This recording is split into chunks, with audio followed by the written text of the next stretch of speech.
Imagine standing at your daughter's graduation, your proudest moment, only to have your wife announce she's leaving you in front of everyone. But what if you were ready?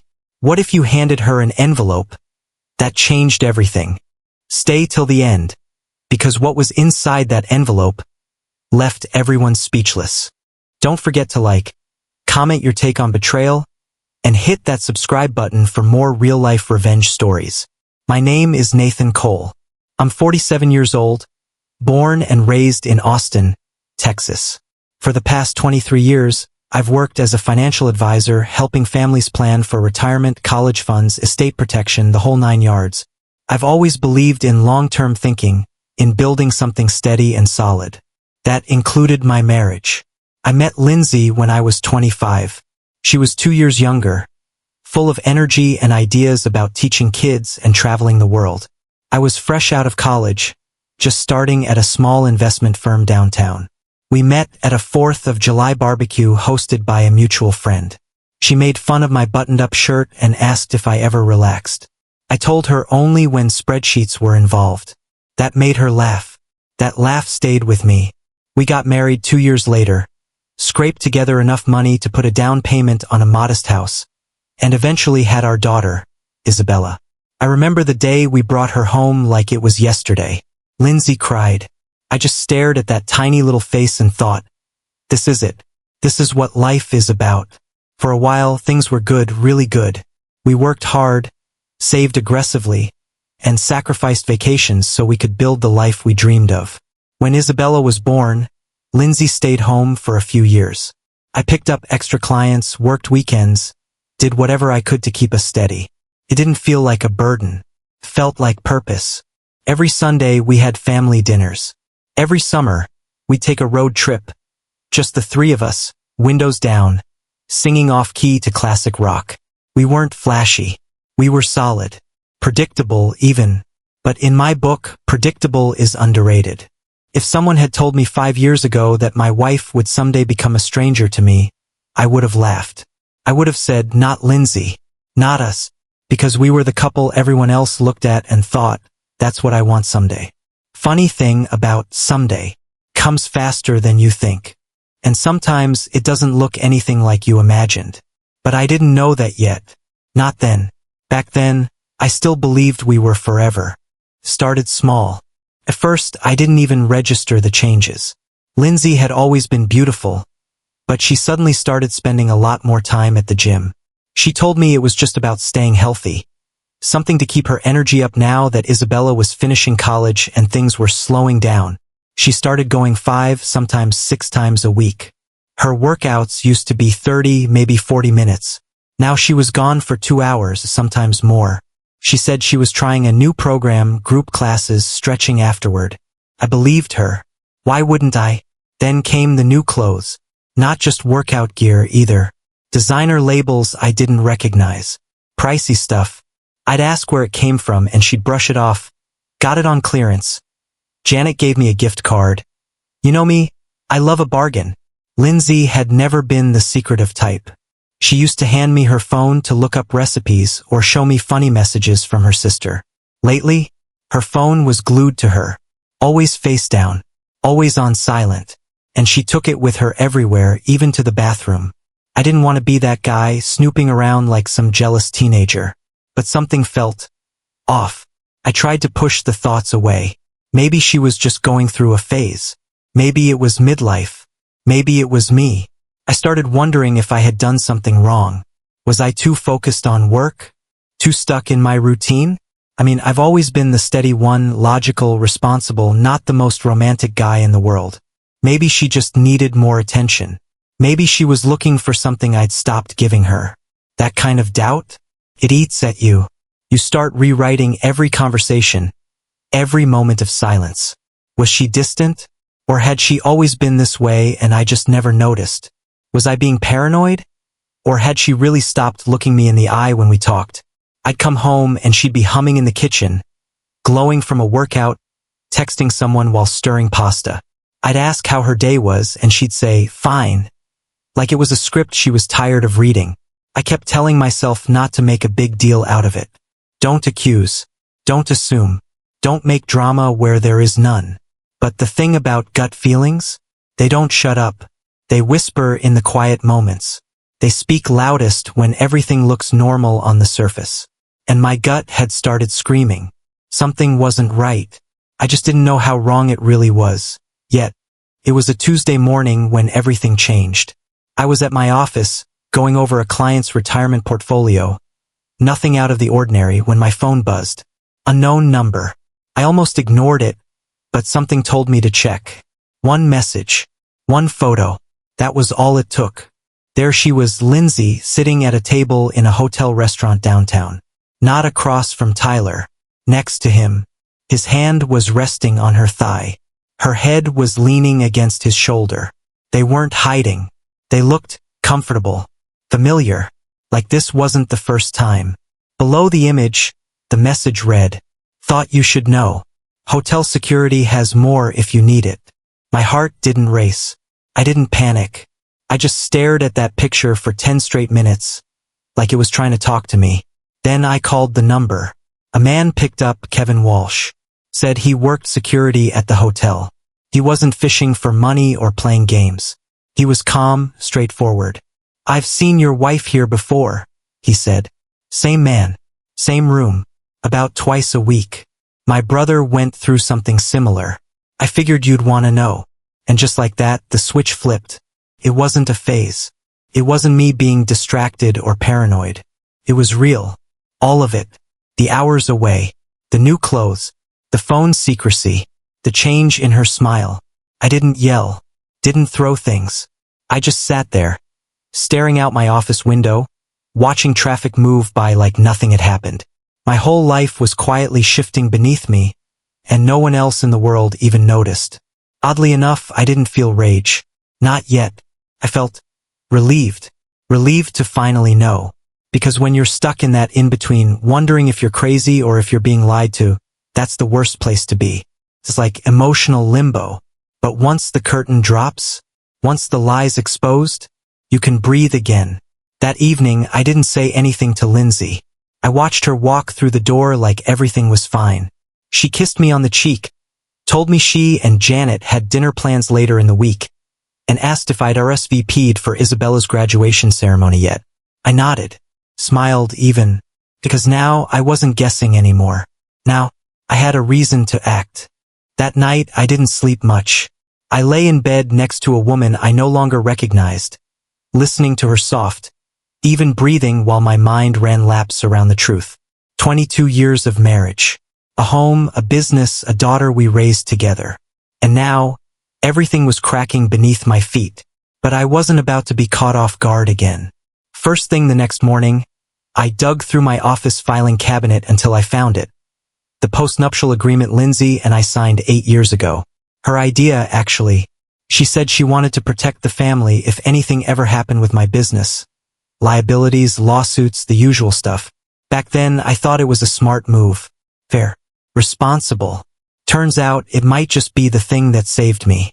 I sat at my desk, coffee going cold, reading every word of that contract like it was the Bible. There it was, in plain English. A clause addressing infidelity. If proven, the offending party forfeits claim to business assets, investment accounts, and spousal support. It was thorough, ironclad, and she signed it with her own attorney present. That gave me something I hadn't felt in weeks: leverage. I spent the next few days playing my part, smiling over dinner, asking about her work friend Janet, offering to help with graduation plans. Meanwhile, behind the scenes, I was making calls. My attorney, James Morrison, had been with me for over 15 years. Helped me set up the business, wrote our wills, even helped with that postnup. When I told him what I'd found, he didn't flinch. "If we can prove the affair," he said, "you're holding all the cards." Next, I called Robert, my accountant. Smart guy, quiet, loyal. I told him I wanted to start moving certain assets, just in case. Not to hide anything, but to protect what I'd spent 2 decades building. "Is this about your wife?" he asked carefully. "It's about my daughter," I said, "and making sure her future doesn't get caught in someone else's mess." That wasn't a lie. It was about Isabella. But it was also about sending a message. You don't get to burn down a man's life and walk away with the matches. I still hadn't confronted Lindsay. Not yet. That would come in time. For now, I just needed to stay quiet, patient, calculated. Because while she was planning her grand escape, I was planning something far more permanent. By the time we were 10 days out from Isabella's graduation, Lindsay was glowing. It was the kind of glow you'd expect from someone planning a big celebration, or maybe someone in love, though not with her husband. She started dropping hints at breakfast, over coffee, saying things like, "I can't wait for you to see what we've got planned. It's going to be so special." We, of course, meant her and Tyler, like they were some kind of event planning dream team. I smiled, nodded, pretended to be excited. I had no idea what kind of stunt she was planning, but I had a feeling it wasn't balloons and cupcakes. And still, I kept quiet. Behind the curtain, though, I was closing in. Kevin from hotel security sent over detailed logs, dates, times, even credit card charges. Every Wednesday and Saturday for the last 4 months, same room, same man. There were photos, receipts, even video stills. Enough to sink a ship. Or in this case, a marriage. But I didn't want to just win. I wanted clean, legal, bulletproof. So, I hired a private investigator. Helen Torres. Sharp, discreet, not cheap, but worth every penny. I told her I needed public documentation. Dinners, gym meetups, out-of-town weekends, anything that painted the full picture. By midweek, she handed me a folder thick with evidence. 23 separate sightings. One of them was a weekend trip Lindsay told me was just her and her sister. Turns out, her sister was at a conference in Florida. Lindsay was in the Blue Ridge Mountains with Tyler. Let that sink in. Meanwhile, at home, she was floating through the kitchen humming songs I hadn't heard in years. Like she was rediscovering life. I'd ask where she was headed, and she'd smile vaguely. Just errands, nothing exciting. I nodded. Never pushed. Because I wanted her to think I was still in the dark. There's a strange sort of power in silence. When someone thinks they've got you fooled, they get sloppy, confident, arrogant. And Lindsay? She was feeling unstoppable. She had no idea that the man she thought she was leaving in the dust was already 10 steps ahead. Graduation day came with perfect weather. Sunny, warm, not a cloud in the sky. One of those days where everything looks peaceful, even if it's not. We arrived early. Lindsay wore a new dress. Tyler was there, of course, smiling, confident, standing a little too close for someone who wasn't family. But no one said anything. We all played our roles. Front row, just like Isabella asked. When her name was called and she crossed that stage, diploma in hand, I felt it all hit me at once. 22 years of parenting, of late nights, scraped knees, school projects, road trips, arguments, and inside jokes. That moment was for her. And I wasn't going to let anything ruin it. After the ceremony, we gathered on the campus lawn for pictures. Cousins, grandparents, her best friends from school. It was loud and messy and joyful. Lindsay was buzzing, practically glowing. I could feel it coming. Then, right as we were wrapping up, she cleared her throat and raised her voice.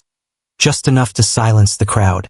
"Before we head to dinner," she said, smiling at me, "I have something to say." Here it was, the moment she'd been rehearsing. She turned to the group, parents, extended family, friends, and said it like a woman proud of her decision. "Nathan," she began, "I'm done living a life that doesn't make me happy. I found someone who does." She motioned toward Tyler. He stepped forward, awkward but ready, like he expected applause or something. The silence that followed was heavy. Isabella's smile vanished. My mother looked like she'd swallowed a lemon. Tyler shifted from foot to foot, waiting for the scene to end. I didn't flinch, didn't blink. Instead, I reached into my jacket and pulled out a manila envelope. I held it out to Lindsay and said, calmly, clearly, "Since we're not pretending anymore, I have something for you too." She hesitated but took it. First came the hotel receipts, then the time-stamped photos, then the highlighted post-nup clause, the one about infidelity, and finally the asset transfer documents, neatly organized, fully executed. Her hands started to shake.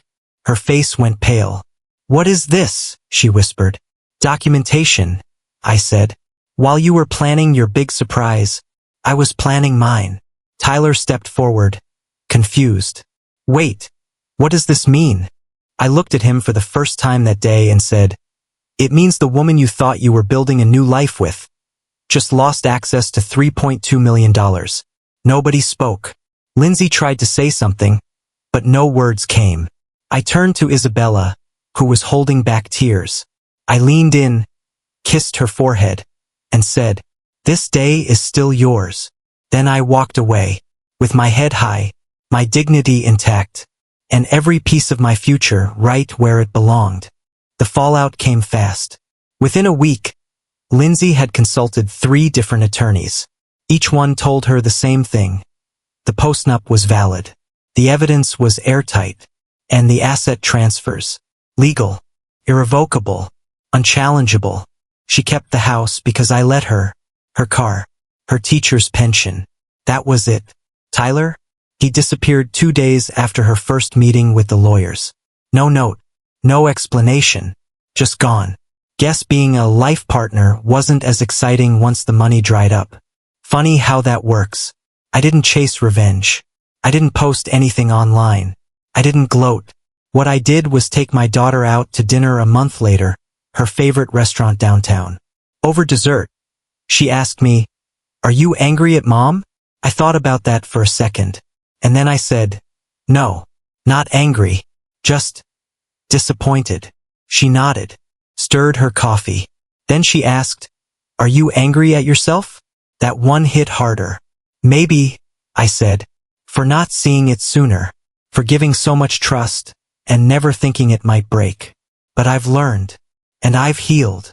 She reached across the table, squeezed my hand, and said, I'm proud of you, Dad. You handled everything with grace. You could have made it ugly, but you didn't. You let graduation day belong to me.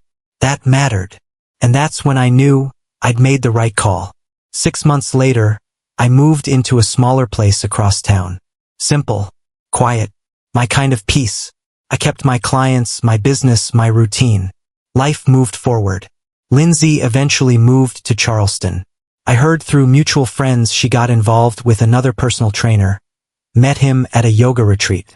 Good luck to him. Isabella? She started grad school that fall. The trust I'd set up paid for everything. And it will continue to pay for her future, long after I'm gone. Every once in a while, I drive past the old house. The new owners painted it yellow and put in a swimming pool. It looks happy. I don't miss the lies, or the silence, or the second guessing. I miss the family we used to be, before the pretending started. But the truth? That version of us was already gone long before graduation day.